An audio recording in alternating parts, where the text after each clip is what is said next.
Democracy depends on a free press. Please support our independent journalism at democracynow.org/give. This is Democracy Now!, democracynow.org. I'm Amy Goodman with Juan Gonzalez. President Trump is pushing Republican senators to back his what he calls big, beautiful bill, which includes key funding to carry out his administration's agenda of arresting as many as 3,000 immigrants and asylum seekers a day, then jail them until their deportation. The bill includes more than $150 billion in additional funding to hire new ICE agents and add detention space. ICE has already signed new agreements with jails around the country. This comes as many high-profile student activists facing deportation have been transferred to ICE jails in Louisiana, and the family of a New York City high school student from Venezuela who was recently detained at his immigration court date say he was shuttled between 4 different states in 5 days: New Jersey, Texas, Louisiana, and Pennsylvania. Immigrants have protested poor conditions at the ICE jails, many of which are run by private prison companies like Geo Group and Core Civic. On Sunday, activists joined La Resistencia for a Solidarity Day outside Northwest Detention Center run by Geo Group in Tacoma, Washington. We know that when we fight for a single migrant, it is not just about freeing all detained migrants, but about ending the root causes of forced migration, the abolition of all systems that lead to deportations. 9. This comes as ICE confirmed there's been 9 deaths in custody since President Trump took office. For more, we're joined by Detention Watch Network Executive Director Silky Shah, author of the book Unbuild Walls: Why Immigrant Justice Needs Abolition. Silky, welcome back to Democracy Now! It's great to have you with us. Describe where people are being brought to, what this detention network, as the Trump administration says they're cutting costs, they're doing it to pay for tax breaks for the rich.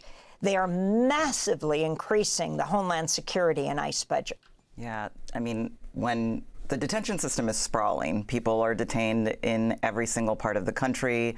There has been a massive expansion of detention for years, and now what we're seeing under President Trump is even more expansion, which could be even that much more exponential if this budget bill passes. And it really feels like a paradigm-shifting moment. After 9/11, we saw so much more money funneled into the system, into border security, into immigrant detention, and the detention system doubled. We're in that situation again, where now the numbers are reaching close to 50,000, which is what it was back in 2019. People are being packed into overcrowded cells. People are not getting medical care. They're in conditions where they're languishing, and they're doing everything they can to expand, both here in the U.S. and also seeing people be now detained in third countries abroad. Yeah, Silky, I wanted to ask you about that, this offshoring of detention by the Trump administration through third-party countries. To what extent do you see that growing as well? And of course, there are continue to be legal battles over the constitutionality of doing that.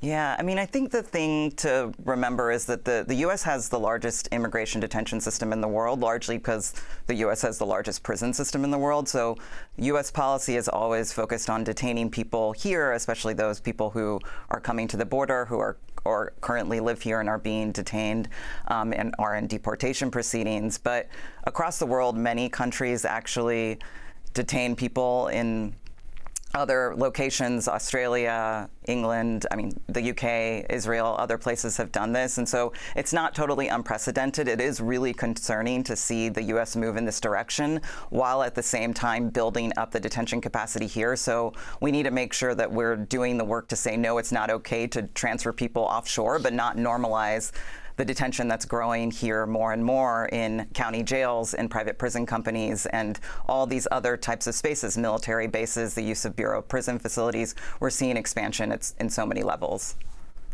And what about this tactic of effectively disappearing people who have been detained by constantly transferring them from one ICE detention facility to another so that their family members and lawyers have trouble even finding them? This is actually nothing new. We've seen this for years in ICE detention, where people are constantly transferred, sometimes because of retaliation, because people might be organizing on this inside, sometimes because of capacity concerns, and often to, like you were saying, to disrupt their experience and get them to sign away their rights and be deported because they are no longer near family or no longer near counsel or in these remote detention centers that don't have medical care. The conditions are terrible. So it's a tactic that's been used for a very long time. And what we've seen over time as the detention system has ballooned in these moments when it's really heightened, transfers are much more rampant and it's much more disruptive to the system. Talk about the Democrats' response to what's happening. I think what's so frustrating about the sort of what we are seeing right now is that for months, especially last year, there was much enabling. Harris ran a campaign where she was positioning herself as more hardline than Trump on this issue, leading to the passage of the Lake and Riley Act in January, which actually expanded mandatory detention, the most we've seen in 30 years. And so really what's so frustrating is that the Democrats have really capitulated on this issue. And now we're seeing many more members of Congress doing unannounced inspections of facilities, which is great to see. But we really need to make sure this budget bill doesn't pass and make sure that leaders say, no, we don't want to balloon the system. It would mean $45 billion more for immigrant detention, 13 times what the budget is currently. So, detention facilitates deportation, and their goal is to expand so that they can scale up the number of deportations. And what about the Trump administration's use of detention to basically to repress political dissent, especially in relationship to the war in Gaza? You wrote a piece for Truth Out. Khalil case shows how migrant justice and Palestine solidarity are tied together. Yeah, I think the reality is that the immigration detention system has become a testing ground for authoritarianism. And so you're seeing that in the case of the student detentions, where you have people being targeted essentially for thought crimes. But the thing that we have to understand is that for 30 years, many immigrants have been denied due process because of their interactions with the criminal legal system or because they're newly arriving. And so this is really building on many, many years of expanding mandatory detention, including for people who have green cards and people who are legal permanent residents. And so that's not necessarily new, but then to move and say they're going to go after people for thought crimes, and particularly, and part of the reason I wrote that piece is to say, the immigrant justice fight is an internationalist fight. We have to understand that U.S. foreign policy plays a huge role in the reason why that people are migrating. And we have to see that, the people who are on the receiving end of that are people who are being targeted here, whether they're Palestinians or people who support Palestinians or Haitians or Venezuelans or other communities that have been on the receiving end of U.S. foreign policy. And it's so important for us to really think about our work as understanding the root causes and the role that U.S. foreign policy plays in migration right now. Well, Silky Shah, I want to thank you so much for being with us, Executive Director of Detention Watch Network, author of the book Unbuild Walls: Why Immigrant Justice Needs Abolition. Democracy Now! Is funded by viewers like you. Please give today at democracynow.org/give.